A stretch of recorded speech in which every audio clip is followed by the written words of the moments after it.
A man once lost everything in a single day. His wealth vanished. His children were gone. His body was struck with unbearable pain. And behind all of it, there was a conversation in heaven. A conversation that changed one man's life forever. Years before the suffering began, there lived a man whose name was Job. His life seemed untouched by tragedy, and his reputation spread far across the land. People spoke of him with deep respect because Job was not only wealthy, he was righteous. He lived in the land of Uz, a region known for its wide plains and open skies. There his household flourished.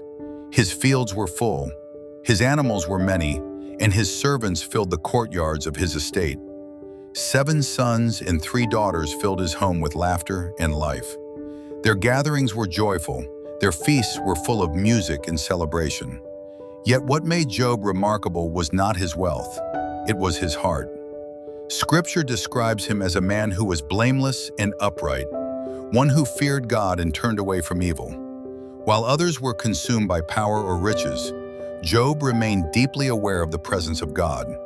Whenever his children gathered for their feasts, Job would rise early the next morning.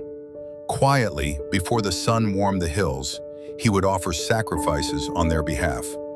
Not because he knew they had sinned, but because he feared they might have. In his mind, protecting his relationship with God mattered more than anything he owned. From the outside, Job's life looked perfect, but far beyond the earth, something unseen was unfolding. In the courts of heaven, a gathering took place among the spiritual beings who presented themselves before God. Among them stood an unexpected figure, Satan, the adversary, the one who moved across the earth, searching, observing, accusing. God spoke first. "Where have you come from?" Satan answered calmly, saying he had been roaming throughout the earth, walking back and forth across it. Then God mentioned a man, a single man among millions. "Have you considered my servant Job?" God described him with pride.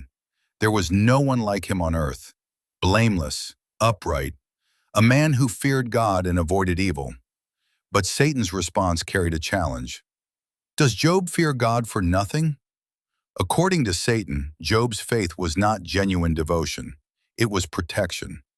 God had blessed him, surrounded him with prosperity, and placed a hedge around everything he owned.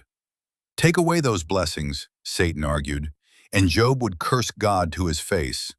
It was a bold accusation. The faith of a righteous man was being questioned. Then something astonishing happened. God allowed the test. Everything Job owned would be placed in Satan's power, but his life must be spared. And so the test began.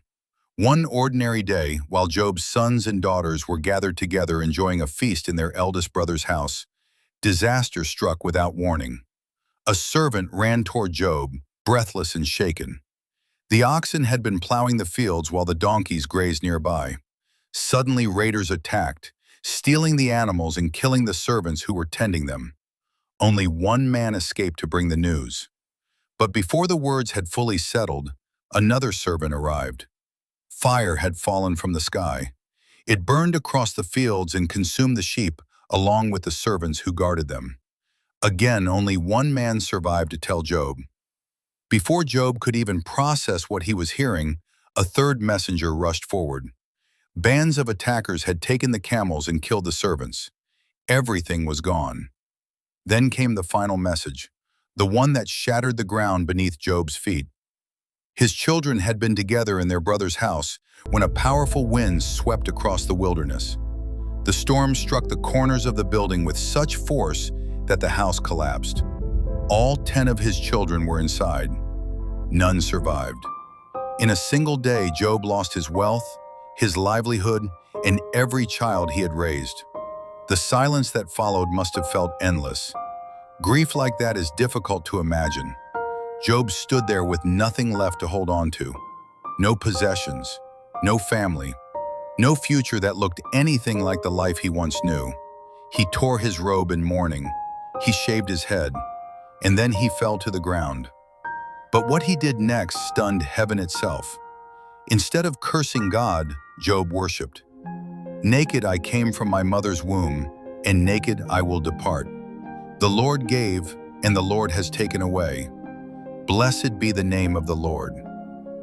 Through unimaginable loss, Job did not accuse God of wrongdoing. The test had begun, but it was not finished.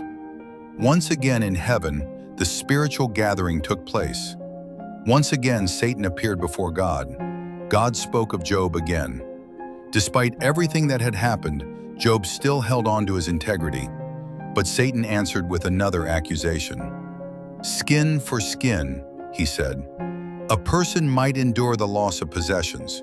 A person might even survive the grief of losing family, but touch their own body, bring suffering into their flesh, and they will curse God to save themselves.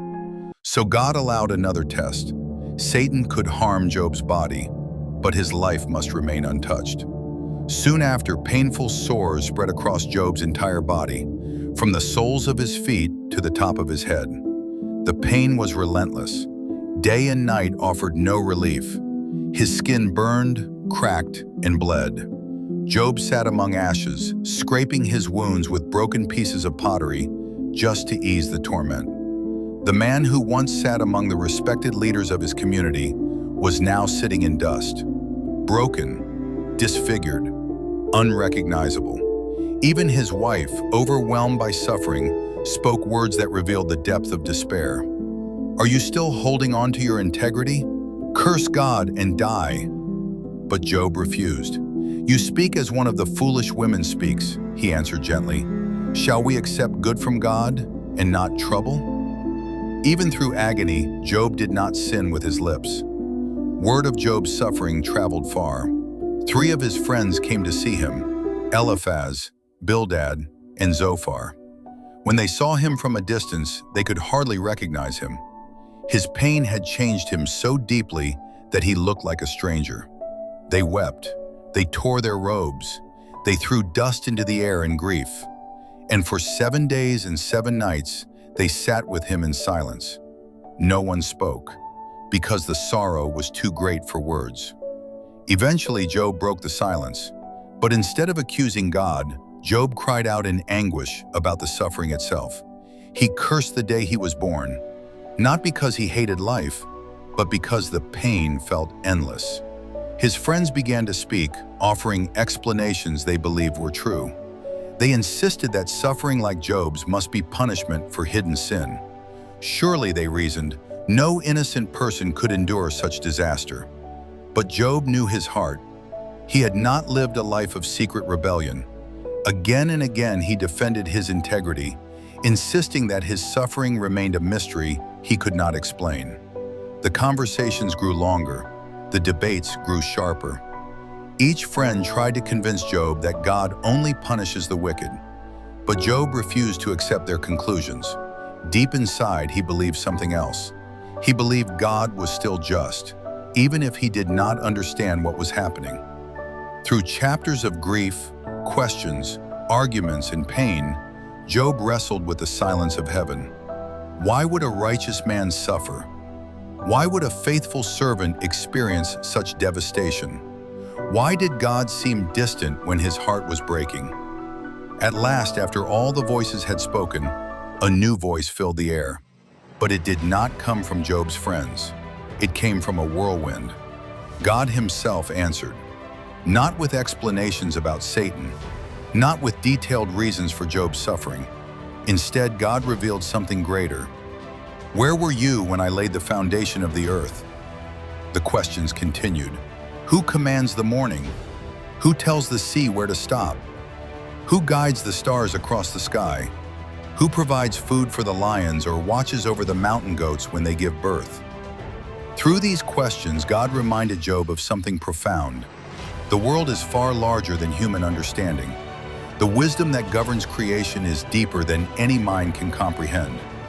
Job listened, and slowly humility replaced confusion.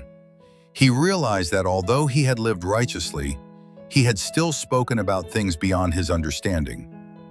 I spoke of things I did not understand, Job admitted, things too wonderful for me to know.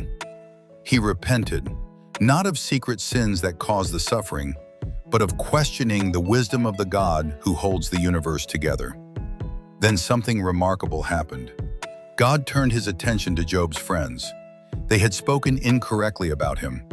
Despite their confident speeches, their understanding had been flawed. But Job, the man who had endured everything, was asked to pray for them. And he did. The one who had suffered more than anyone around him now interceded for those who misunderstood him. That moment marked the turning point. After Job prayed for his friends, his life began to change. God restored what had been lost.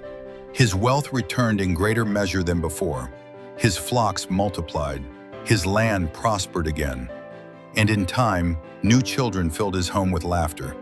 7 sons, 3 daughters. Their beauty became known throughout the land.